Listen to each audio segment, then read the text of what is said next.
ขอเชิญลดละอบายมุขทำจิตใจให้สงบสะอาดปราศจากสิ่งเศร้าหมองทั้งปวงเข้าวัดฟังธรรมแล้วไหว้พระสวดมนต์ตามสมควร30 พฤศจิกายน 2565 ยกบุญยกบารมียกฐานะหนุนดวงชะตายกชีวิตสู่ความเจริญร่วมบุญครั้งสำคัญครั้งเดียวเท่านั้นยกช่อฟ้า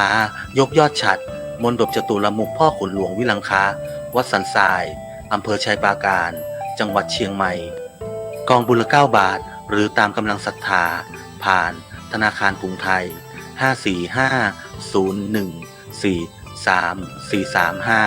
54501443435กองทุนเพื่อการเผยแผ่ศีลธรรมวัดสันทราย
ที่นี่สถานีวิทยุ FM 104.50 เมกะเฮิรตซ์วัดฝายหินมหาวิทยาลัยเชียงใหม่จังหวัดเชียงใหม่รายการต่อจากนี้ไปขอเชิญท่านผู้ฟังทุกท่านเข้าสู่รายการดีมีคุณค่าน่าติดตามรายการเกษตรเพื่อชีวิตดำเนินรายการโดยกลุ่มรักเกษตรประสานงานโดยนายพิชัยคงพิทักษ์คณะเกษตรมหาวิทยาลัยเชียงใหม่หมายเลขโทรศัพท์053944030ขอเชิญทุกท่านติดตามรับฟังได้ณบัดนี้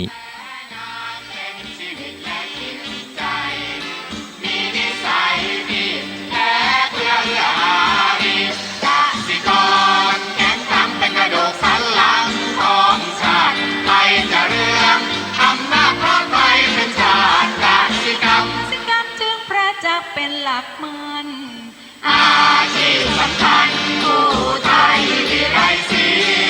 ใครจะเก็บใครจะแข็งแรงทวี สวัสดีครับท่านผู้ฟังพบกับรายการเกษตรเพื่อชีวิตสำหรับวันนี้เสนอเรื่องการตื่นตัวสำหรับเกษตรกรและผู้ประกอบการเกษตรก่อนเข้าสู่รายการก็มีธรรมะมาฝากท่านผู้ฟังหัวข้อจากหนังสือพจนานุกรมพุทธศาสตร์ฉบับประมวลศัพท์เรียบเรียงโดยพระเทพเวทีประยุทธ์โตมหาจุฬาลงกรณราชวิทยาลัยพิมพ์เผยแพร่ปี2533หัวข้อธรรมะวันนี้คือโมหะคำว่าโมหะนั้นคือแปลว่าความหลงความไม่รู้ตามเป็นจริงหรืออยู่ในหนึ่งของอวิชชานะโมหะเนี่ยมันมีคนที่ชอบคือโมหะจริตอีกคำหนึ่งคือพื้นนิสัยที่หนักในโมหะโง่เขลางมงายพึงแก้ด้วยให้มีการเรียนการถามการฟังธรรมการสนทนาธรรมตามการหรืออยู่กับครูอันนี้ก็สามารถแก้โมหะจริตได้นี่โมหะเนี่ยเป็นสิ่งที่ คนหลายคนเนี่ยเขาเรียกว่ามันเป็นกิเลสคือสิ่งที่ทำให้จิตเราเศร้าหมองมันก็มีอยู่หลักๆหลายตัวทีเดียวแต่ที่เขายกมา3ตัวคือโลภะโทสะแล้วก็โมหะอันนี้เป็นตัวทำให้เราหลงไปนะไอ้คือความหลงตัวนี้ทำให้เรานั้นไม่เข้าถึงความจริงการประกอบการต่างๆก็เสียหายคือทำไปแล้วเนี่ยไม่ได้กำไรสูงสุดเนี่ยมันก็เสียหายไปแล้วคือเราทำอะไรก็แล้วแต่ต้องคิดถึงเขาเรียกว่าผลกำไรที่เกิดขึ้นถ้าเราทำไปเรื่อยๆทำไปอะไรต่างๆเนี่ยมันเหมือนกับว่าเราขาดจุดประสงค์หลักเหมือนกับเราใช้ชีวิตไปเรื่อยๆเหมือนคนเพลินได้ไปเห็นคนไร้บ้านนะท่านผู้ฟังในกรุงเทพมีคนไร้บ้านเยอะนะก็ไปดูไร้บ้านเขาก็นอนอยู่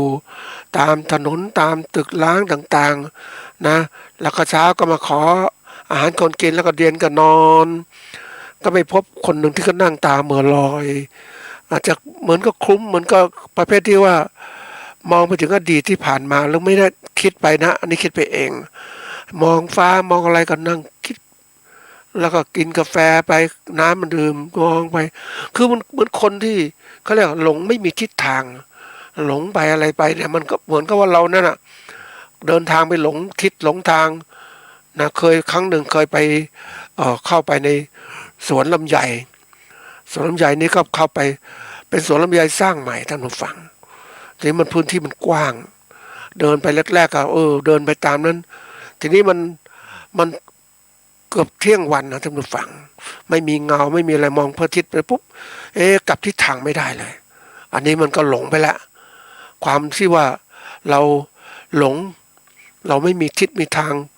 ก็ตกใจมันก็จะออกทางไหนดีทำยังไงดีค่อยๆใจเย็นๆดูทบทวนดูจะถามใครก็ไม่มีเสียงคนมันเหมือนกับเป็นป่านะป่าลำไยใหญ่มากนะก็อันนี้มันก็ความหลงที่เราขาดไปคนหลายคนก็เหมือนกับว่าที่เขาไม่มีบ้านเขาหลงไปเนี่ยเขาตอนที่มีชีวิตอยู่ของเขาเนี่ยก็เหมือนกับว่าเขาใช้ชีวิตสนุกสนานไปแต่เขาไม่รู้ว่าข้างหน้าจะเป็นยังไงบ้างแล้วเขาก็ตกสภาวะนั้นจริงก็น่าคิดนะนี่คือตัวอย่างคนที่เขาหลงไปนะหลงมัวเมาทีนี้จะแก้ด้วยอะไรด้วยการที่ต้องมีคนคุยมีคนช่วยอยู่ครูบาอาจารย์ถ้าไม่มีครูบาอาจารย์ช่วยก็ลำบากทีเดียวนะอันนี้ที่ยกไอ้คำว่ามัวเมามาเนี่ยไอ้หลงไอ้ความหลงเนี่ยโมหะคือหลงไปเนี่ยมันก็มีหลงที่แบบหนึ่งคือประเภทที่ว่าไม่รู้ทิศรู้ทางไม่พอแล้วมันหลงไปในสิ่งที่มันเขาเรียกว่าผิดเป็นถูกอะยึดผิดเป็นถูกแล้วก็ยึดไม่มีการปล่อยวางอย่างเนี้ยมันก็เลยทำให้คนหลงไปไม่ประสบความสำเร็จหรือบางคนที่ประสบความสำเร็จก็หลงยึดในสิ่งนั้นน่ะไม่เคลื่อนที่ไปที่อื่นๆเลยมันก็เป็นหลงอีกอะโมหะหลงเนี่ยมันก็ทำให้คนนั้นไม่ก้าวหน้าเพราะนั้นจึงจำเป็นอย่างยิ่งที่ต้องเรียนรู้ว่าบนทิศทางต่างๆนั้นน่ะจงอย่าปล่อยให้ความหลงมาครอบงำเราต้องมีเขาเรียกว่าต้องไขว่คว้าหาความรู้ตลอดเวลาเราถึงจะเขาเรียกพัฒนาชีวิตไปสู่ความสำเร็จแต่เรามาติดยึดอย่างเงี้ยนะวันนี้คือความสำเร็จกันพอแล้วฉันหยุดนี่แล้วจะไม่ต้องทำอะไรแล้วฉันรวยแล้วที่ไหนได้ค่าเงินต่างๆมันมีที่เราเก็บเป็นเศรษฐีมหาศาลอยู่นั่นน่ะมันเปลี่ยนไปหมดแล้วนะมันไม่ทันสมัยแล้วเพราะนั้นวันนี้ก็ฝากไว้ว่าจงอย่าให้ความหลงหรือโมหะครอบงำเราต้องพยายามที่จะทำให้ตัวนั้นหลุดพ้นจากสิ่งเหล่านี้ได้นะวันนี้มีหัวข้อที่เรียกว่าการตื่นตัวของสำหรับเกษตรกรและผู้ประกอบการเกษตรนะคำว่ามาดูความหมายที่ก่อนคำว่าตื่นตัวเนี่ยการตื่นตัวเป็นคำนามนะถ้าตื่นตัวเป็นคำกริยาคำว่าการตื่นตัวคือการไหวทันเหตุการณ์การรู้เท่าทันการนะการในเหตุที่มันเกิดขึ้นเนี่ยมันเปลี่ยนแปลงมันเกิดขึ้นต้องรู้เท่าทันจริงๆนะแล้วยิ่งถ้าเราไม่รู้โอ้โหเหตุการณ์มันเปลี่ยนแปลงเร็วเนี่ยเราก็เป็นคนตกยุคตกสมัยเหมือนกับเราคนอื่นก็ใช้มือถือ รุ่นสมาร์ทโฟนต่างๆเราไม่ใช่มือถือรุ่นเก่าๆตัวละ100,000 กว่าบาทเนี่ยเคลื่อนย้ายก็ยากแต่อะไรก็ไม่ได้แต่โทรศัพท์อย่างเดียวแต่สมาร์ทโฟนรุ่นใหม่ตัวเล็กนิดเดียวสามารถติดต่อนู่นติดต่อนี่ใช้ประโยชน์ได้มากมายทีเดียวนี่คือตัวอย่างเพราะฉะนั้นไอ้การตื่นตัวรู้ทันการเหตุการณ์ต่างๆของโลกมันเปลี่ยนไปอย่างไรไม่ใช่อยู่รู้เฉพาะหมู่บ้านของเรารู้เฉพาะตัวเราหมู่บ้านเราเท่านั้นไม่พอเดี๋ยวนี้มันต้องรู้ต่างประเทศด้วยเพราะมันเกี่ยวพันกันตลอดเวลานะอันนี้ต้องรู้ให้มันทันรู้ทันเนี่ยทำไมต้องตื่นตัวก็เพื่อที่เรานั้นจะได้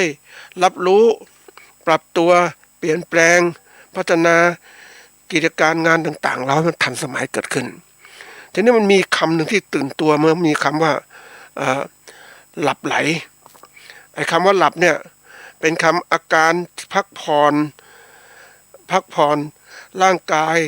ที่มีการรับรู้สภาวะสิ่งแวดล้อมน้อยลงหลับนะรับรู้สภาวะล้อมน้อยลงหลับแล้วก็ไหลไปเลยคือไม่รับรู้ทั้งสิ้นคือสิ่งแวดล้อมต่างๆจะเปลี่ยนไปงามฉันไม่รู้ฉันอยู่อย่างนี้ฉันหลับแล้วเนี่ยทีนี้อันนี้คือมันก็ถ้าตื่นมาก็ต้องตื่นตัวละนะแต่นี้เขาบอกต้องนอนน้อยๆหน่อยถึงจะตื่นตัวทีนี้อีกกลุ่มหนึ่งคือว่าไอ้มัวเมาเนี่ย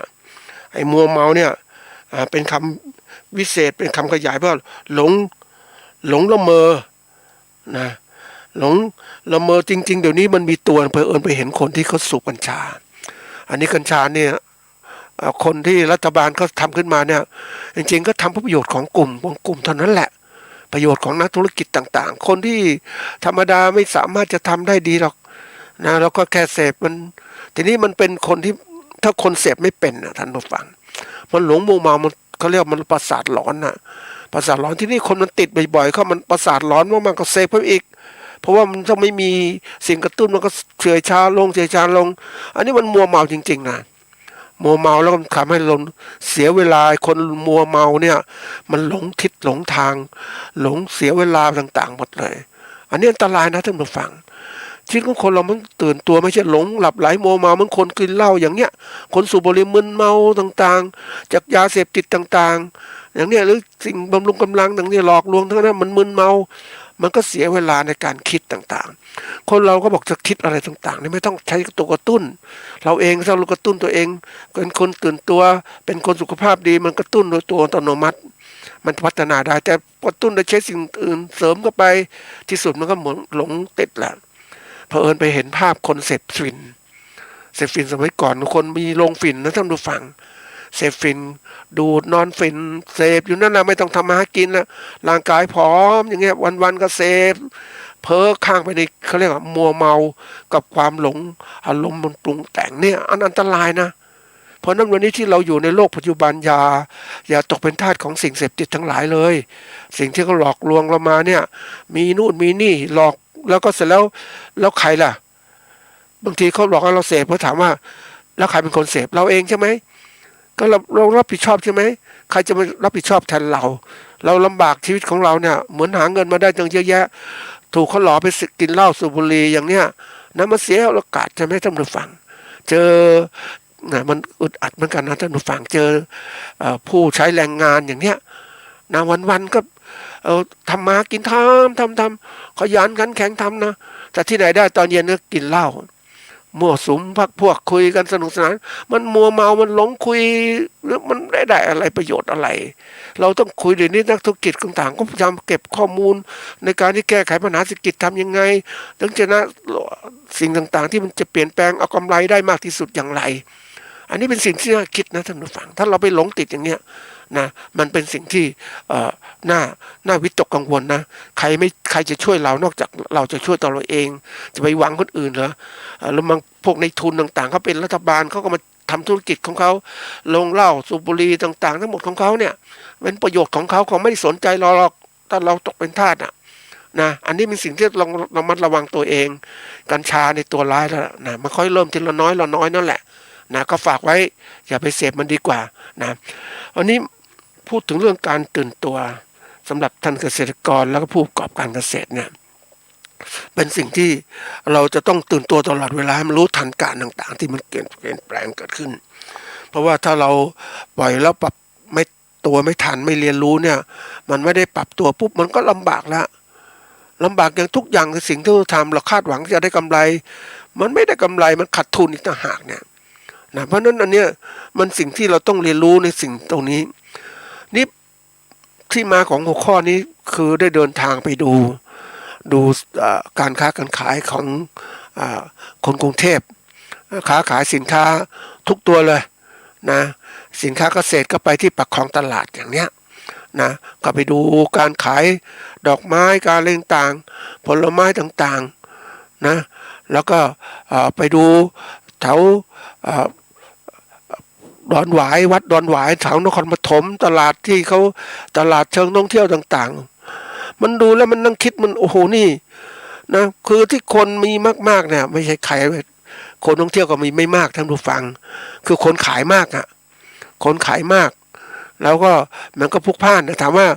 คนขายเต็มหมดเลยแต่คนซื้อไม่มากเพราะว่าคนท่องเที่ยวทำการกิจการท่องเที่ยวถามว่ามันลงทุนน้อยแต่ว่าได้กำไรเยอะแต่คนที่ได้กำไรเนี่ยคือนักธุรกิจที่เขาทำกิจการท่องเที่ยวและบริการโดยเฉพาะอย่างยิ่งกิจการท่องเที่ยวและบริการนี้ก็ตกอยู่ในภายใต้เขาเรียกว่าอะไรในทุนต่างชาติอย่างคนจีนเข้ามาทำซื้อคอนโดในเมืองไทยเขาก็จัดทัวร์ท่องเที่ยวคนจีนมาเมืองไทยเยอะแยะเลยวันนี้มาเยอะมากนะท่านผู้ฟังถามว่าเราจะได้กำไรจากพวกนี้ไหมพวกนี้เขาก็อย่างนอนเขาก็ช่วยกินพวกเขาใช้จ่ายกับพวกเขาแล้วถามว่าเงินจะตกกับพวกเราเท่าไหร่ไม่ได้เท่าไหร่ท่านผู้ฟังเป็นแหล่งทำมากินธุรกิจมันลงทุนข้ามชาติอย่างนั้นแหละเดี๋ยวนี้เพราะนั้นเราเองเราต้องรู้ว่าเราจะทำยังไงทีนี้มาเห็นว่าตลาดสินค้าเกษตรของเราเนี่ยมันอย่างที่บอกเหล่านี้ก็ขายดอกไม้พวกเทศกาลลอยกระทงก็เฉพาะฤดูกาลท่านผู้ฟังมันคนก็ขายอย่างเนี้ยเราถามคนซื้อมีเท่าไหร่ยิ่งเศรษฐกิจแบบนี้คนซื้อน้อยลงจะทำอย่างไรนี่มันสิ่งที่มันจะเสียหายคนที่ได้กำไรแต่ว่ามันก็คือพ่อค้าแม่ค้านั่นแหละซื้อมาขายไปแล้วซื้อถูกขายแพงก็กำไรทีนี้ถ้าขายแพงขายไม่ได้ก็ลดราคาทีนี้ถามว่าเฮ้ยเขาก็มากดราคารับซื้อจากสินค้าเกษตรจากเกษตรกรผู้ผลิตนั่นเองเห็นไหมอันนี้มันมีตัวหนึ่งนะท่านผู้ฟังเราต้องเรียนรู้อย่างเศรษฐกิจวันนี้มันก็เกิดขึ้นว่าตัวอย่างนะอันนี้ของจริงเลยคนไทยที่รวยจากการนำสินค้าจีนเข้ามาขายในประเทศก็ขายได้ดีมากเลยซื้อมาก็ขายทุกอย่างเลยสินค้าจากจีนเพราะจีนเนี่ยเขาก็แน่นอนเขาผลิตสินค้าในประเทศของเขาเนี่ยเขาพยายามจะส่งออกสินค้าราคาถูกแล้วคนไปซื้อสินค้าจีนก็มาขายราคาแพงทีนี้จีนก็เริ่มรู้ว่าตอนนี้เขาเริ่มมีเขาเรียกมีคนซื้อสินค้าจากเขาในราคาคนไทยแล้วเนี่ยนะไปซื้อมาสินค้ามาขายในประเทศแต่ทีนี้ผู้ผลิตเขาเริ่มฉลาดขึ้นเขาเริ่มที่ว่าจะปล่อยให้พวกนี้มาขายสินค้าแทนที่เราจะได้กำไรเยอะแม่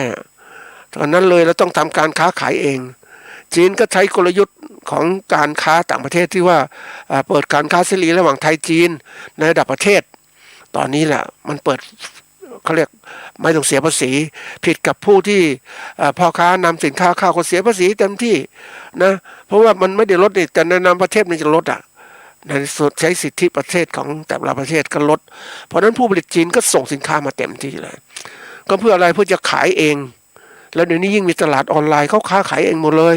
เพราะนั้นไอ้คนที่เคยรวยที่นำสินค้าจีนมาขายไม่ได้แล้วมันขายไม่ได้กำไรเพราะว่าไอ้คนขายจริงๆมันเป็นคนจีนแล้วมันก็จะตอกสินค้าในกรุงเทพมันเริ่มหมดแล้วทำไมพวกนี้เขาต้องรวยเพราะเขาเก่งเรื่องการค้าการขายนั่นเองเ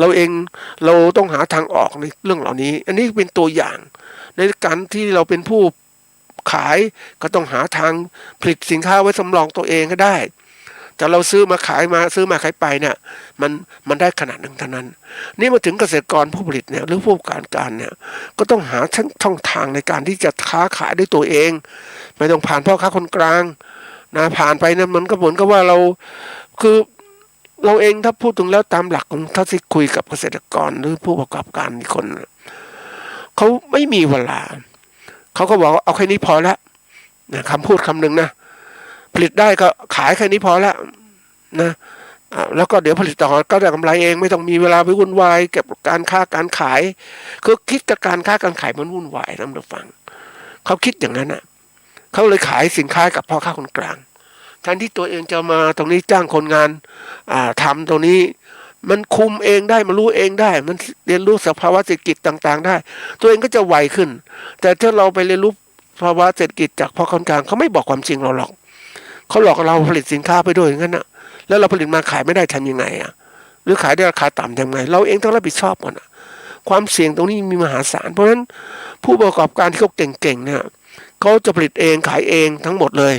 เพราะว่าลดปัญหาต่างๆไม่ต้องพึ่งพ่อค้ายิ่งเปิดตลาดเดี๋ยวนี้การค้าเสรีมันมีมากปุ๊บเนี่ยเขาเปิดตลาดสินค้าเขาก็เองเปิดขายตรงขายผ่านออนไลน์ต่างๆขายหน้าร้านขายปลีกทุกอย่างหมดเลยเขาจึงอยู่รอดได้ไงแต่ถ้าเราเป็นเกษตรกรผลิตให้กับพ่อค้าเดี๋ยววันนี้พ่อค้าก็กดช่วงนี้จะกดราคาแล้วเตรียมการได้เลยหรืออ้างข้ออ้างเรื่องน้ำมันต่างๆเศรษฐกิจต่างๆการค้าการขายเกิดขึ้นนี่คือตัวอย่างเพราะฉะนั้นเราจะต้องมีการตื่นตัวรับรู้เหตุการณ์ต่างๆให้มันไวขึ้นทุกแง่ทุกมุมบางคนนะท่านผู้ฟังมันก็มีปัญหาว่าไม่ค่อยตื่นตัวก็ฉันอยู่แค่นี้ทำไมต้องตื่นตัวก็เพราะอะไรตอนเย็นฉันทำเกษตรเป็นเกษตรกรนั้นทำนู่นนี่เย็นก็อ่อนเพลียแรงก็ไปสนเสหะกับเพื่อนฝูงกินเหล้ากินยาสนุกสนานเพลินๆลืมไปจริงๆว่ามันไม่ใช่ชีวิตที่แท้จริงของ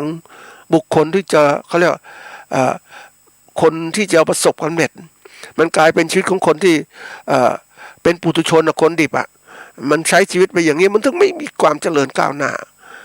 ทุกคนที่เขาสำเร็จเขาใช้ไปดูพ่อค้าที่เขาประกอบการต่างๆเขาไวมากเลยจริงไปเจอพ่อค้าที่ปากคลองตลาดเนี่ยไว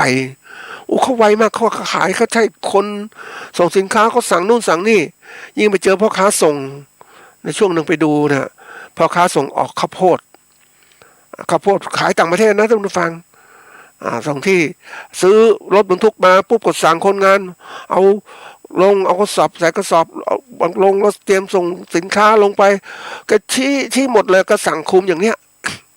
ไม่ต้องแบกเองใช้คนงานทำเห็นไหมเราเห็นได้ว่าคนที่เขาไหวเขาร่ำรวยเนี่ยเขาใช้วิธีการเนี้ยเขาชี้คนอื่นก็ทำเราไอ้คนแบกหามเหนื่อยจะตายได้นิดเดียวแต่เขาได้เป็นล้านๆอย่างเนี้ยเห็นไหมนี่คือความเป็นผู้บริหารนั่นเองเราเองต้องเปลี่ยนทัศนคติจากการเป็นเกษตรกรให้เป็นผู้บริหารหรือผู้ประกอบการที่เขาทำกำไรเป็นอ่ะนะมันถึงจะร่ำรวยอ่ะท่านผู้ฟังถ้าอย่างนั้นเราก็เป็นอย่างเนี้ยอีกต่อไปข้างหน้านะท่านผู้ฟังสถานการณ์การเกษตรของประเทศจะเปลี่ยนหมดแล้ว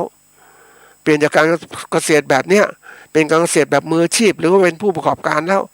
จะอยู่ได้เขาผู้การเขาลงมาเกษตรกรก็จะกลายเป็นถ้าผลิตยังอยู่ได้ก็กลายเป็นเกษตรกรในเครือข่ายมีก็เรียกมีพ่อค้ามาสั่งผลิตอย่างนี้ตัวเองก็ทำไปอย่างเนี้ยส่งไปนะมันก็เลยกลายมาให้มันไม่เหมือนคนเลี้ยงวัวท่านผู้ฟังนึกถึงแล้วเลี้ยงวัวขุนน่ะส่งขายนะเขาเป็นเจ้าของตลาดขายโคขุนนะผลิตเนื้อส่งนู่นส่งนี่ส่งขายกับผู้ขายเลยนะเขาก็มาคุม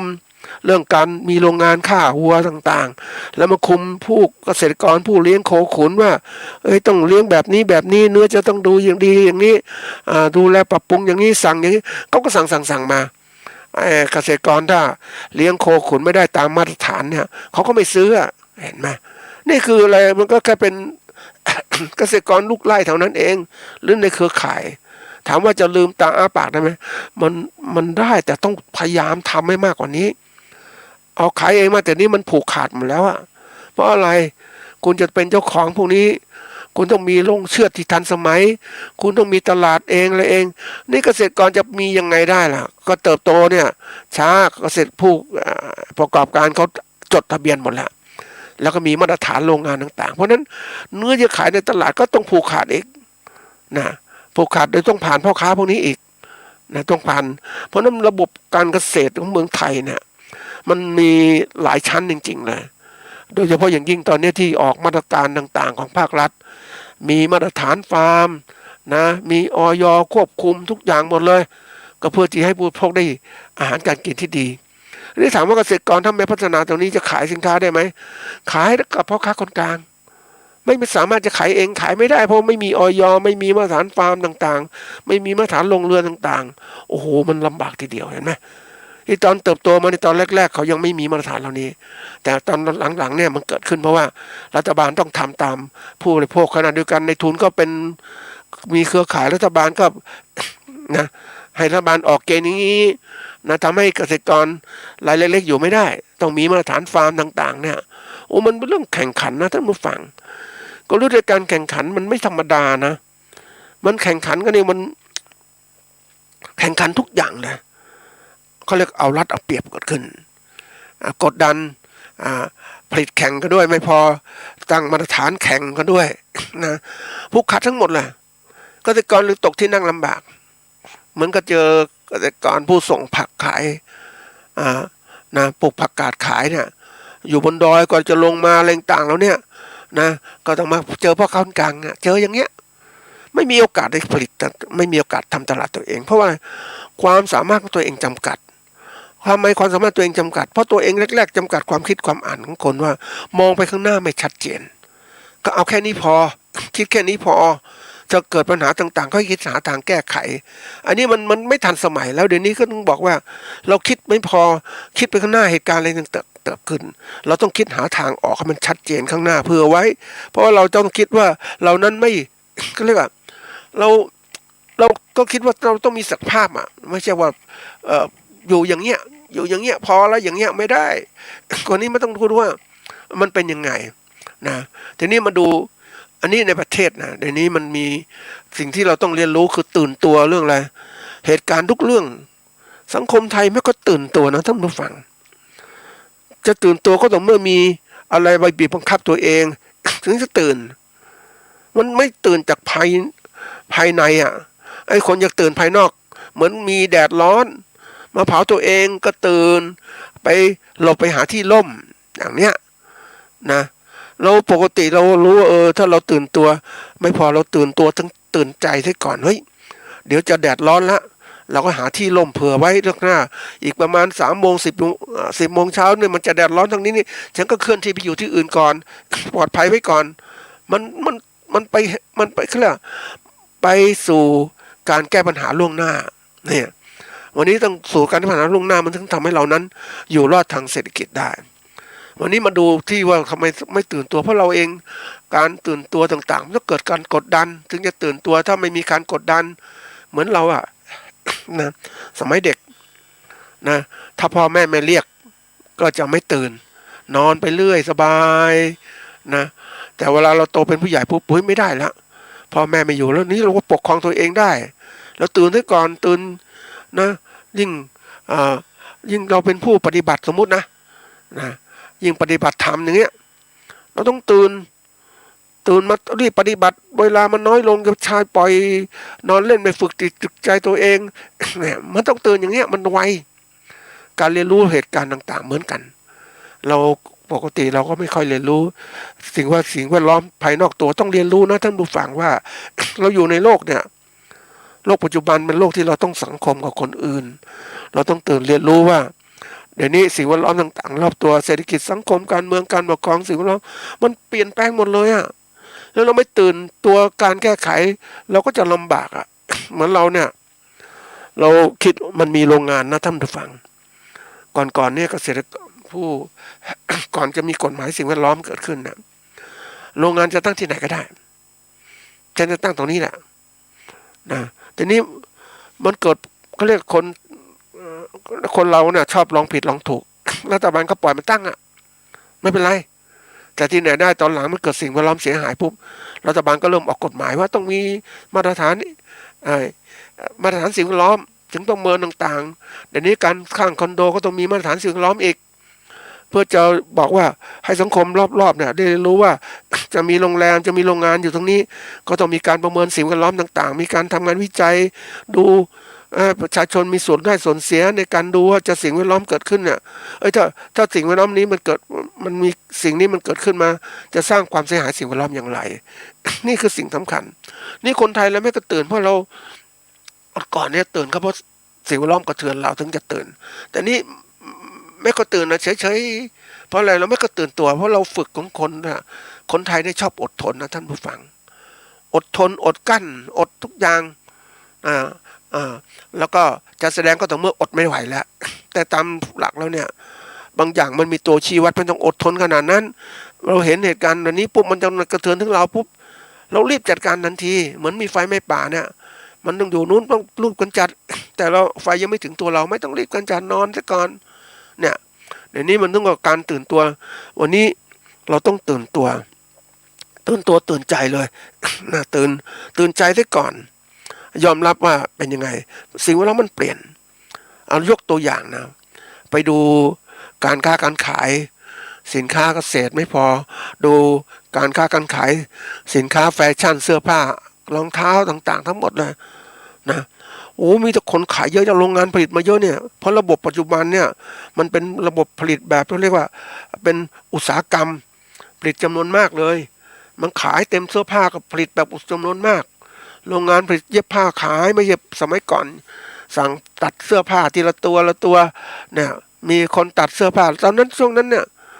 ก็แน่นอนคนทำเสื้อผ้าร่ำรวยแต่เมื่อเกิดมีโรงงานตั้งขึ้นมาปุ๊บผลิตเสื้อผ้าไอ้คนที่ เย็บปักตัดเสื้อผ้าเนี่ยก็ทำได้รายได้น้อยลงเพราะว่ามันมีคู่แข่งแล้วจะตัดได้เฉพาะบุคคลที่ต้องการชุดเฉพาะต่อจงทีนี้มันก็ไม่มีคนมากมายมาสั่งนอกจากคนรวยๆมาสั่งนี่คือตัวอย่างที่ต้องเปลี่ยนแล้วเพราะนั้นมันกระเทือนตัวคนผู้เป็นเจ้าของในการที่เรียนรู้ก่อนจะปรับตัวได้ก่อนผู้ที่เขาเป็นพวกของตัดเสื้อผ้าเนี่ยถ้าเขามองเขาพวกที่เก่งๆเนี่ยเขาแทนที่จะตัดแบบเดิมก็เริ่มเป็นอุตสาหกรรมใช้เครื่องจักรอุตสาหกรรมก็เติบโตเป็นอุตสาหกรรมเลยนี่เย็บปักถักร้อยแข่งกันนี่แต่ถ้าคนไม่ปรับเป็นจากเย็บเสื้อผ้าไอ้พวกตัดเสื้อผ้าปุ๊บก็อยู่ไม่ได้นะอันนี้ตัวอย่างทีนี้มาถึงสิ่งนี่คือเราเรียนรู้สิ่งแวดล้อมนี่อยากจะยกตัวอย่างสิ่งแวดล้อมที่มันกระเทือนต่อการเกษตรเรามากเลยอย่างที่ไปเห็นเนี่ยนะการค้าการขายเนี่ยคือคนพูดตรงๆปัจจุบันเนี่ยนะการจะซื้อขายสินค้าต่างๆเนี่ยจะได้ดีก็เพราะว่ามีผู้บริโภคมีผู้อุปโภคเนี่ยมันถึงทำให้เกิดการเขาเรียกการค้าการขายสินค้าเกษตรได้ดีขึ้นนะเพราะว่าคนพวกนี้มีเยอะเราก็ค้าขายดีที่นี้ไปดูปุ๊บเนี่ยเห็นโอ้ยคนที่จะมาจับจ่ายใช้สอยไม่ค่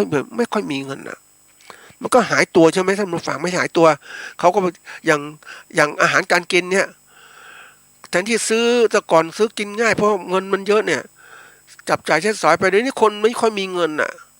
ก็ไปต้องซื้อทำกินเองบ้างหรือซื้ออาหารราคาถูกเพราะนั้นไอ้พวกขายร้านต่างๆเนี่ยก็ขายเฉพาะคนรวยๆเท่านั้นน่ะอันนี้มันก็ถามว่าเฮ้ยนี่เศรษฐกิจมันหดตัวเนื่องจากว่าคนเนี่ยตอนนี้ต้องบอกนิดนึงว่าเศรษฐกิจเราไม่ค่อยดีเราไม่จะไปฟื้นคือพูดตรงๆก็แล้วกันว่ารัฐบาลแก้ปัญหาเศรษฐกิจไม่เก่ง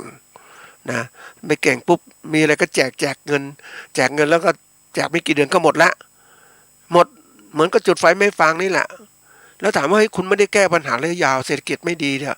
คุณต้องแก้ให้เป็นทีนี้คุณแก้ไม่เป็นเนี่ยมันก็ลามมาสิมันหดตัวโรงงานต่างๆปิดร้านค้าต่างๆโรงงานปิดเนี่ยคนก็ตกงานไม่มีรายได้การก่อสร้างลดน้อยลงนอกจากบริษัทก่อสร้างใหญ่ๆโตเท่านั้นนะอันนี้คนก็ตกงานแค่เคยขายแรงงานก็กลับไปบ้านไม่มีเงินเนี่ยก็เพราะนั้นการจับจ่ายใช้สอยสินค้าต่างๆเนี่ยซื้อขายสินค้าต่างก็น้อยลงนะท่านผู้ฟังมันหดตัวเลยนี่คือการหดตัวทั้งก็เรียกว่า เศรษฐกิจนี่ในประเทศของเราเนี่ยเรามองทั้งในและนอกประเทศนี่มาดูว่ายกตัวอย่างเศรษฐกิจคำว่าเศรษฐกิจคือการซื้อขายแลกเปลี่ยนสินค้านะเศรษฐกิจนี่การซื้อขายที่นี่มันไม่คล่องตัว การที่ซื้อขายคล่องตัวคือคนมีเงินก็ซื้อจับจ่ายใช้สอยเต็มที่เลยมันเหมือนกับว่ามันก่อนที่22 พฤษภาคม 57อ่ะช่วงนั้นเศรษฐกิจยังดีอยู่นั่นคือจับจ่ายใช้สอยดีนักท่องเที่ยวก็ดีอะไรดีมาปฏิวัติปุ๊บไปไม่ได้ละนี่คือตัวอย่างนี่มันเกิดภาวะที่อยากยกตัวอย่างเศรษฐกิจคือภาวะเศรษฐกิจเนี่ยมันเป็นวัฏจักรของมันนะมันมีการเขาเรียกเติบโตค่อยๆเติบโตแล้วก็รุ่งเรือง แล้วก็ถดถอยมีตลอดเวลามันเป็นเหมือนก็รูประฆังคว่ำนะท่านผู้ฟังมันเป็นถ้ามองครับมองกราฟก็ขึ้นแบบแรกๆก็เริ่มขึ้นแล้วสูงสุดแล้วก็ตกลงเหมือนชีวิตของเรานั่นแหละนะร่ำเรียนหนังสือไปจนทั้งขยันเติบโตทำงานรุ่งเรืองแล้วก็ถึงแก่ชราตกลงมาอย่างนี้เหมือนกันเลยทิ้งเศรษฐกิจมันก็เหมือนกันนั่นแหละแต่มันจะเติบโตมันใช้แรงงานคนต่างๆมาช่วยนะนี่เราช่วงหนึ่งคือว่า วันนี้เศรษฐกิจมันเรียกมันถดถอยเป็นการหดตัวของวัฏจักรธุรกิจซึ่งผลให้เกิดการชะลอตัวการชะลอโดยการรวมพฤติกรรมทางเศรษฐกิจต่างๆนะอันนี้ก็แน่นอนมันก็ลดตัวลงตัวชี้วัดคือเศรษฐกิจมหาภาคคืออย่างผลิตภัณฑ์ในประเทศเบื้องต้นเนี่ย GDP เนี่ยรายจ่ายการลงทุนเนี่ยรัฐบาลก็ไม่มีลงทุนเท่าไหร่หรอกนะกำลังผลิตของภาคอุตสาหกรรมนะก็เดี๋ยวนี้อุตสาหกรรมก่อนเขาย้ายไปอยู่ต่างประเทศกันมากมายนะแล้วก็ค่าแรงงานมันสูงเนี่ยมันก็แพงอ่ะไปอยู่ที่อื่นเพราะฉะนั้นแรงงานก็ตกคนก็ตกงานรายได้ครัวเรือนเนี่ยต่ำลงอย่างเกษตรกรรายได้ครัวเรือนต่ำลงมากเลยนะมันไม่ก็มีกำไรท่านผู้ฟังนะนี่กำไรธุรกิจมันก็โอ้ยิ่งเราประกอบการเกษตรกำไรเราไม่ได้คิดกันเป็นกำไรเนี่ยไม่ได้มองแต่จริงมันขาดทุนมาตลอดเวลาเราผลิตข้าวมาเนี่ยตัวอย่างข้าวเนี่ยปกติเขาบอกว่าต้นทุนมันอยู่ประมาณตั้ง6-7,000 บาทแถวๆเนี้ยนะแล้วปกติเราขายได้5,000 12,000เนี่ยแล้วก็มีกำไร4-5,000ทีนี้มันมีกำไรน้อยลงอ่ะแล้วยิ่งมาเจอสภาวะที่เรียกว่า วิกฤตต่างๆหมดกันต้นทุนสินค้าปุ๋ยยาฆ่าแมลงเพิ่มขึ้นเพราะนั้นต้นทุนมันสูงกำไรก็ยังราคาขายก็คงเนี้ย7,000 บาทนั้น 7,000 บาทต้นทุนจะเพิ่มมัน 6,500 บาทนะถามว่าจะมีกำไรไม่มีรัฐบาลพยายามจะช่วยตอนนี้ก็พยายามเอาเงินมาแจกอีกชดเชยเนี่ยเกษตรกรผู้ทำนาต่างๆเนี่ยมันก็ได้คือการแก้ปัญหาที่ไม่ถูกต้องทำยังไงให้มันยั่งยืนไม่ใช่มาชดเชยอย่างนี้นะอันนี้เป็นตัวอย่างและตัวถัดมาคือไอ้เงินเฟ้อต่างๆที่มันเพิ่มขึ้นมหาศาลข้าวของแพงน้ำมันแพงอย่างนี้มันก็ลามไปหมดอะนะจากขายฟองละ5 บาทเป็น7 บาทนะมันขึ้นที่มันเหมือนกับว่าการขึ้นสินค้ามันขึ้นนะมันขึ้นแล้วมันไม่ลงมันอาศัยเหตุของการน้ำมันขึ้นมันขึ้นมากี่บาทนะแต่สินค้ามันขึ้นทีนึงสินค้าบริโภคขึ้นทีขนาดนี้มันเป็นอาจจะ20-30%อย่างเนี้ยนะมันขึ้นกัน10%แต่มันอ้างเหตุสินค้าขึ้นนะก็ขึ้นมาเรื่อยหมูก็เพิ่มขึ้นยิ่งตลาดหมูผูกขาดเนี่ยถามว่ามันแพงมากเลยเพราะอะไรรู้ไหมเพราะว่าผู้ผลิตหมูไม่กี่รายเห็นไหมรายเล็กๆเลิกไปแล้วผลิตสู้ไม่ได้นะอันนี้เรื่องจริงนะท่านผู้ฟังหมูไก่นะไข่ไก่นะเป็ดอย่างเนี้ยปลาอย่างเนี้ยนะมันปลาหาธรรมชาติน้อยลงมันก็มาปลาเลี้ยงเนี่ยมากุ้งอย่างเนี้ยเห็นไหมเพราะฉะนั้นเมื่อสินค้ามันเฟ้อคือเงินมันสมมุติว่าเงินเฟ้อคือหมายว่าใช้เงินจำนวนมากซื้อสินค้าได้เท่าเดิมก่อนไข่ไก่ฟองละ5 บาทสมมตินะตอนนี้มันเพิ่มมา7 บาทอย่างเงี้ยนะเพิ่มตั้งเท่าไหร่%นะอันนี้ก็เพิ่ม40%นะเห็นไหมนี่คือตัวอย่างเพราะน้ำมันนี่มันสวนทางแล้วอัตราการเพิ่มของรายได้ของผู้ใช้แรงงานเนี่ยเพิ่มไม่กี่บาทจาก300เพิ่มเป็น320-30 บาทมันไม่เท่ากันอ่ะมันไม่คือถ้าจะให้ค่ารายได้มันเพิ่มนะก็ต้องเพิ่มเท่ากับสินค้ามันเพิ่มขึ้นเป็นเปอร์เซ็นต์เท่ากันแต่นี้มันสินค้าเพิ่มขึ้น 40% รายได้เราเพิ่มขึ้นจากขายแรงงานก็อาจจะได้ประมาณ 5% 3% อย่างเงี้ยมันไม่ทันกันนะท่านผู้ฟัง นี่คือสิ่งที่มันเกิดขึ้นเพราะฉะนั้นคนก็จะอย่างที่บอกว่าคนตกงานเยอะแยะเพราะฉะนั้นการซื้อขายเนี่ยซื้อสินค้าน้อยลงไปดูตามห้างไม่ค่อยมีคนซื้อร้านอาหารก็ต้องปิดลงไปอ่ะมันหดตัวเหมือนเคยเห็นสภาวะนี้มันเกิดขึ้นในต่างประเทศอ่ะ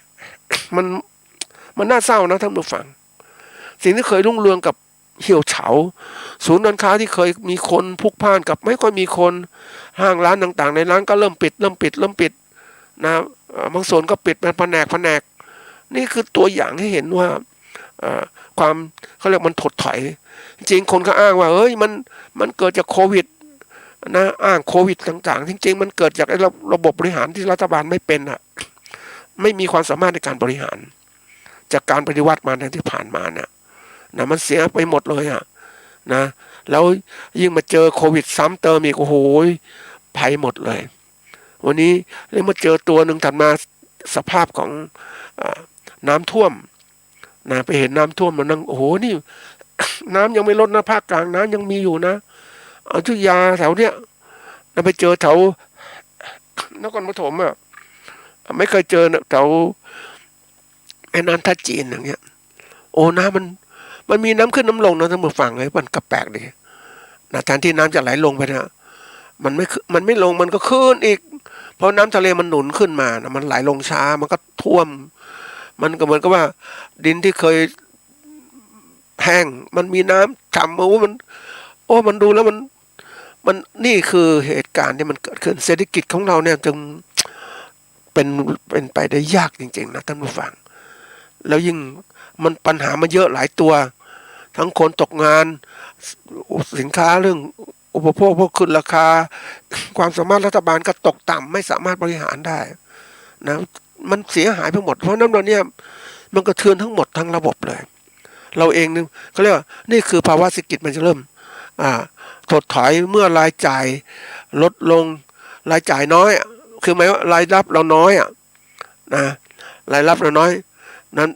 เราก็มือซื้อสินค้าก็น้อยลงเพราะนั้นผลิตสินค้ามามากมันก็ขายไม่ได้มันก็เกิดขึ้นเพราะนั้นพ่อค้าพวกนี้เขาก็ปรับตัว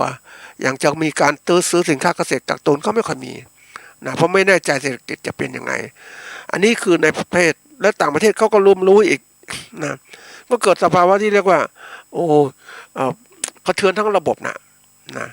ยิ่งไปดูฟังข่าวเรื่องมันการปิดโรงงานเครื่องใช้ไฟฟ้าต่างๆท่านผู้ฟังอยากจะรู้พวกนี้ก็ไปดูเดินดูในตลาดตามห้างต่างๆนะไปดูได้เลยว่าเอ้ยเดี๋ยวนี้สมัยก่อนเครื่องใช้ไฟฟ้าขายดีมากเลย ทั้งจีนทั้งอะไรส่งทางภาคตอนนี้ขายไม่ดีแผนกกว้างเดินไปเห็นไหมแสดงว่าคนเนี่ยไม่มีเงินละหนี้สินครัวเรือนก็สูงอันนี้คือเศรษฐกิจเขาเรียกว่ามันถดถอยแล้วถดถอยถ้าแก้ไม่เป็นเนี่ยมันจะหดลงไปมากทีเดียวกว่าจะฟื้นอีกนานทีเดียวแล้วเศรษฐกิจโลกมันเกิดปัญหาเกิดขึ้นอีกมันก็ลามไปทั่วโลกนั่นแหละนะทั่วโลกก็นำซ้ำเติมมันก็เข้าสู่ภาวะเรียกว่าภาวะการถดถอยนะมันก็เกิดขึ้นมาเพราะฉะนั้นเศรษฐกิจถดถอยเนี่ยหมายถึงภาวะที่มีการหดตัวลงของกิจกรรมทางเศรษฐกิจอาทิการบริโภคการผลิตการลงทุนนะเมื่อเจอภาวะเศรษฐกิจเนี่ยจะทำให้การเติบโตของเศรษฐกิจในภาพรวมหดตัวลงไปด้วยหดตัวลงไปด้วยเห็นชัดเจนอย่างกรณีนี้เนี่ยไปดูเรื่องของเทศบาลเนี่ยนะ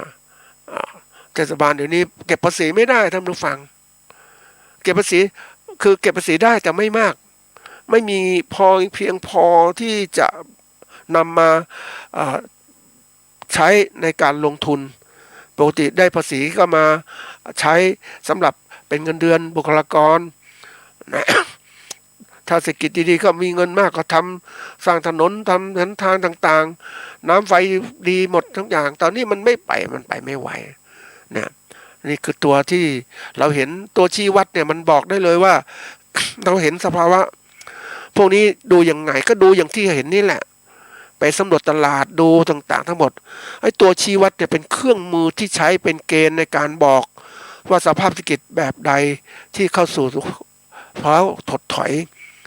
นะเป็นเครื่องชี้วัดหรือสัญญาณแสดงถึงสิ่งที่จะเกิดขึ้นข้างหน้า อันนี้มันตัวเหตุนะนักธุรกิจที่เขาเก่งๆเนี่ยเขาจะดูว่ามันตัวชี้วัดเขาจะดูบางตัวเลยตัวชี้วัดแบบนี้เห็นเลยนะอย่างที่เพื่อนเป็นนักธุรกิจเขารู้ตัวชี้วัดมีรัฐประหารปุ๊บไม่ลงทุนเลยเขารู้ว่าถ้าลงทุนไปปุ๊บไม่ได้อะไรขาดทุนเปล่าๆเก็บเงินไว้ดีกว่านี่คือตัวชี้วัดใช่ไหมการรัฐประหารต่างๆแล้วตัวชี้วัดถัดมาคือนักบริหารประเทศมันไม่เก่งนะแล้วมาลงทุนทำไม ลงทุนผลิตนู่นผลิตนี่ขายไม่ได้มันเป็นไงแล้วแก้ปัญหาเศรษฐกิจก็ไม่เป็นอย่างเนี้ยคนไม่มีรายได้อย่างเงี้ยวันนี้หนักนะท่านผู้ฟังหนี้สินครัวเรือนที่คนกู้มาเนี่ยนะไม่มีเงินใช้หนี้คืนน่ะมันหนักทีเดียวมันก็เลยกลายว่าเขาเรียกว่าชะลอตัวมาแล้วมันเริ่มชะลอแล้วเพราะนั้นถ้าเขาไวพวกมันจะรู้ชะลอแหละเพราะนั้นตัวที่เราจะชี้ถึงไอ้ความที่ว่าเศรษฐกิจมันจะเป็นไงได้เนี่ยเราดูเขาเรียกว่าตัวชี้วัดก่อนเขาเรียกว่าเราสามารถแบ่งตัวชี้วัดภาวะถดถอยทางเศรษฐกิจได้นะดูจากอันที่หนึ่งดูจากตัวชี้วัดจากผลที่เกิดขึ้นนะอันที่หนึ่งอันที่สองตัวชี้วัดจากความคาดหวังอาการคาดการณ์ที่เกิดขึ้นไอ้ตัวชี้วัดที่จากผลที่เกิดขึ้นมันบอกแล้วว่าเนี่ยการแก้ปัญหาไม่เป็นอย่างนี้ปุ๊บเศรษฐกิจมันแย่ลงเงินทุนมันแล้วเราจะลงทุนทำไมเราเป็นนักธุรกิจก็ขาดทุนใช่ไหมเราเป็นกรหรือผู้ผลิตเนี่ยเราจะต้องดูให้ผลิตแบบเนี้ยขยายผลิตไม่ได้แล้วเพราะว่าเศรษฐกิจแบบนี้ผลิตไปขายไข่แล้วยิ่งพ่อค้าเราสายพ่อค้ากดราคาอีกก็ขาดทุนปุ๋ยก็แพงน้ำมันก็แพงยาฆ่าแมลงก็แพงทุกอย่างแพงหมดเลยค่าแรงก็แน่นอนยังขึ้นอีกนะขึ้นไม่มากก็จริงแต่มันขึ้นเพราะนั้นผลที่เกิดขึ้นวันนี้มันก็ตัวชี้วัดแล้วบอกเหตุการณ์ข้างหน้านะเราดูตัวนี้มันเขาเรียกมันบอกได้ชัดเจนว่า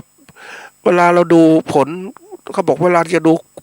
อะไรก็ตามต้องดูผลที่เกิดขึ้นก่อนคนชอบดูผลเกิดขึ้นถึงจะเชื่ออย่างนี้จะเป็นอย่างนี้เพราะมันผลแล้วมันเกิดขึ้นแล้วเนี่ยแต่ไอ้ตัวนี้เขาบอกว่าถ้าเราต่างๆทั้งหมดนะมันก็บอกได้แต่ว่ามันชัดแต่มันไม่แก้ปัญหาไม่ได้มันเกิดขึ้นแล้วปัญหาเกิดขึ้นแล้วแต่อีกตัวหนึ่งที่ว่าตัวชี้วัดจากผลจากความคาดการณ์การคาดการณ์เนี่ยสำคัญนะเราต้องมีวิสัยทัศน์ในการคาดการณ์ว่าอะไรจะเกิดขึ้นข้างหน้าเรารู้นี่ว่าอย่างเรามองว่าเนี่ยไม่ใช่อคติมองรัฐบาลนะแต่ท่านผู้ฟังก็คงจะรู้อย่างความสามารถรัฐบาลเนี่ยความแก้ปัญหาต่างๆเราดูบุคคลด้วยก่อนคนที่ทำงานเนี่ยคนทำงานถ้ามีวิสัยทัศน์มีภารกิจที่เก่งความสามารถประสบการณ์ต่างๆเนี่ยมันน่าจะถือใช่ไหมแต่ถ้าคนไม่มีความสามารถในการทำงานมันก็คนอะไรก็ไม่รู้บริหารประเทศนี่มันก็เสร็จแล้วสิเนี่ยนี่คือการคาดการณ์เหตุการณ์ข้างหน้าอย่างเรามีเพื่อนเนี่ยเพื่อนเราเก่งนะมันช่วยนู่นช่วยนี่นะมันใช้ได้เว้ยเพราะนั้นถ้าเราเจอปัญหาต่างๆก็จะช่วยเราแต่จะเจอเพื่อนที่ไม่เก่งเนี่ยมันคอยจะเอานู่นเอานี่ไปเนี่ยมัน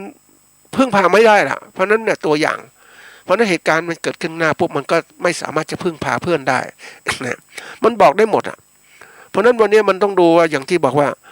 เราตัวชี้วัดเนี่ยเอาไปวัดดูนะตัวชี้วัดจากผลที่เกิดขึ้นนะและตัวชี้วัดจากความคาดการณ์นะแน่นอนข้างหน้าจะเป็นไงเพราะเดี๋ยวนี้เศรษฐกิจมันแข่งขันกันสูงนะ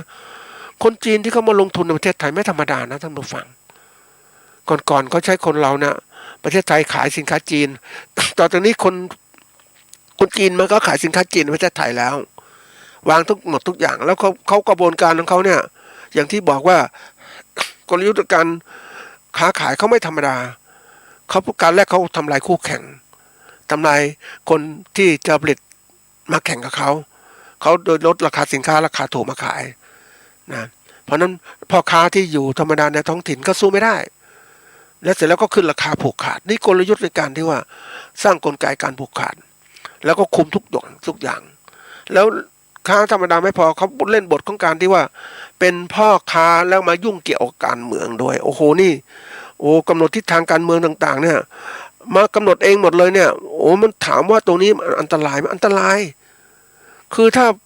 เป็นพ่อค้ามายุ่งเกี่ยวการเมืองทั้งหมดเนี่ยมันผูกขาดทั้งหมดได้นะออกกฎระเบียบกำจัดคู่แข่งขันทุกอย่างได้หมดเลยมันเป็นอะไรที่มันน่ากลัวไงแล้วเราเองเราไม่เคยรู้ไงคนส่วนใหญ่ก็ไม่ก็ตื่นตัวนะเหมือนที่เคยบอกว่าเราเรื่องของไอ้เกษตรกรเลี้ยงหมูเนี่ยอันนี้อยากจะพูดซ้ำอีกทีนึงเกษตรกรผู้เลี้ยงหมูแต่ก่อนเลี้ยงหมูเลี้ยงธรรมดาเลี้ยงนู่นเลี้ยงนี่ได้หมดเลยถ้าเกิดว่ามันมีการปรับว่าต้องมีการออกมาตรฐานฟาร์มหมูต้องมีกฎระเบียบห้ามเลี้ยงในชุมชนให้มีคนเลี้ยงต้องมีโรงเรือนที่สะอาดแล้วถามว่าเกษตรกรจะเอาเงินที่ไหนมาลงทุนนะ เพราะนั้นเกษตรกรก็ลงทุนขยายฟาร์มมันก็เลิกเลี้ยงดีกว่าใช่ไหมเพราะนั้นก็ตกอยู่ในสภาวะสบายของนายทุนแหละนายทุนก็ผูกขาดระบบหมูได้เลยเห็นไหมนี่คือตัวอย่างมันเป็นอะไรที่มันเกิดขึ้นในประเทศของเรามองเห็นได้ชัดเจนระบบผูกขาดระบบที่เป็นประชาธิปไตยที่เกิดขึ้นนี่ประชาธิปไตยมันแข่งขันไม่สมบูรณ์ไงมันก็เกิดแน่นอนว่าไอ้คนที่มันเก่งมันเล่นการเมืองเป็นมันก็สามารถอยู่ได้สบายเลยนี่คือสิ่งที่เกิดขึ้นแล้วดูตัวนี้มันก็ลามมาถึงว่าในเรื่องของการผลิตสินค้าเกษตรเนี่ยวันนี้น่ากลัวนะท่านผู้ฟังรายเล็กจะเผชิญกับความยากลำบากที่เกิดขึ้นจากเศรษฐกิจตัวนี้แหละไอ้เรื่องว่าการค้าการขายนี่แหละนะทุนการค้าการขายอย่างที่บอกตามหลักการบริหารก็ต้นที่ดินทุนแรงงานการประกอบการต่างๆทั้งหมดเลยนะมันเป็นอะไรที่มันเกี่ยวข้องกับเกษตรทั้งหมดแต่แล้วก็วันนี้เกษตรกรของเราเนี่ยที่ดินก็น้อยทุนก็น้อยแรงงานก็โอ้โหเดี๋ยวนี้ลูกหลานก็ไม่ทำได้การประกอบการก็ ความรู้ยังไม่ทันสมัยระบบใหม่ๆก็จัดการประกอบการต่างๆทั้งหมดแหละที่ทันสมัยเกิดขึ้นเราไม่มีทุนนะไม่เหมือนกับบริษัทผู้ประกอบการขนาดใหญ่เขาใช้ระบบต่างๆทั้งหมดเลยระบบบริหารทันสมัยเดี๋ยวนี้เขาจ้างงานต่างๆเขามีโอ้ยมันมองคือเห็นแล้วชัดเจนเลยท่านผู้ฟังว่าตอนนี้เราเผชิญปัญหาเศรษฐกิจต่างๆทั้งหมดนะอันนี้เราเองถ้าเราไม่เรียนรู้เนี่ยเราไม่ตื่นตัวเราก็ตกในกรรมลำบากเศรษฐกิจไอ้พวกเศรษฐกิจไม่พอการเมืองล่ะเราก็ไม่ได้สนใจยังเป็นคนตื่นตัวการเมืองอ่ะนะไอ้คนรุ่นใหม่นะท่านผู้ฟังไม่ก็ตื่นตัวนะคนรุ่นใหม่ถ้ามันเหมือนกับว่ามันคิดสั้นอ่ะมันคิดเฉพาะอย่างนะแต่ถ้าเขาตื่นตัวเมื่อไหร่มันพังทั้งหมดนะท่านผู้ฟังความไม่มีเหตุผลมันจะเกิดขึ้นทันทีมันมีเหตุผลเฉพาะอย่างแต่ไม่มีอารมณ์ไม่มีการควบคุมอารมณ์ของมันมาแสดงอะไรโหดร้ายได้มากนะอันนี้น่ากลัวนะทีนี้มันถึงว่าคนที่ปัจจุบันเนี่ยเราเกษตรกรมันก็เรียกอยู่ในยุคการเปลี่ยนผ่านนะเปลี่ยนผ่านจากยุคเกษตรแบบเก่านะเป็นเกษตรที่ว่า1.2 1.0 หรือ 2.0 ไม่เป็นเกษตร 4.0 หรือ 5.0 นู่นนะมันเรื่องที่ทันสมัยมากขึ้นเพราะนั้นใครปรับตัวไม่ทันก็ลำบากแล้วนะเพราะนั้นวันนี้มันต้องคิดทันหาทางออกให้มันดี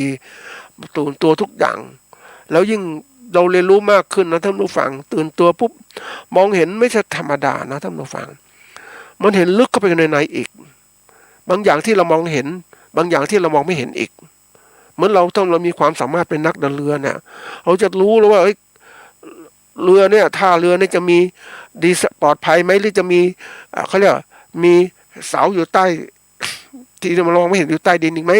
ที่ใต้น้ำอีกไหมที่ต้องดูเป็นอุปสรรคต่างๆเกิดขึ้นคนที่เขาฉลาดก็จะดูทั้งหมดเลยวิเคราะห์หมดเลยจริงเขามีดาวเทียมมีนู่นมีเขาศึกษาหมดเลยอย่างประเทศไทยน้ำท่วมอย่างนี้ปุ๊บก็มองวิเคราะห์ประเทศไทยน้ำท่วมอย่างนี้เศรษฐกิจเกษตรลำบากแล้วพอเราต่อไปเนี่ยเราต้องผูกขาดยังไงดีจัดการเกษตรยังไงดีใช่ไหมจะเตรียมการค้าการขายยังไงดีจะตุนข้าวของยังไงดีจะทำไงเพราะว่าคนอดเนี่ยผลิตสินค้าเกษตรไม่ได้ก็ต้องอดใช่ไหมจะทำยังไงเขาก็ผูกขาดสินค้าเขาขายราคาแพงได้สิใช่ไหมนี่คือตัวอย่างมันจะเกิดขึ้นจริงๆข้างหน้านี่แหละเราก็เตรียมการไว้ว่าวันนี้ต้องตื่นตัวทุกอย่างนะท่านผู้ฟังอย่าประมาทนี่จะพูดเฉพาะเศรษฐกิจตัวเดียวนะที่เราต้องตื่นตัวเพราะว่านั่นการค้าการขายไม่พอเราทำไงจะมีกินเราไม่มีกินเราทำยังไงวันนี้ถึงบอกว่าการเกษตรเป็นแหล่งของการที่ว่าผลิตสินค้าไว้กินไว้ใช้ของเรานะไอ้ก่อนนะมันย้อนกลับจากยุคเกษตรกร 4.0 กลายเป็นเกษตรกร 1.0 ละนะเพราะคือผลิตพอกินพอใช้มันย้อนกลับอย่างนั้นนะเพราะว่ามันเจอภาวะปัญหาต่างๆกดดันมากขึ้นเราเองไม่ได้ปรับตัวนะไม่ได้รู้มันก็เลยกลายเป็นสิ่งที่ยากลำบากสำหรับเราสวัสดีครับ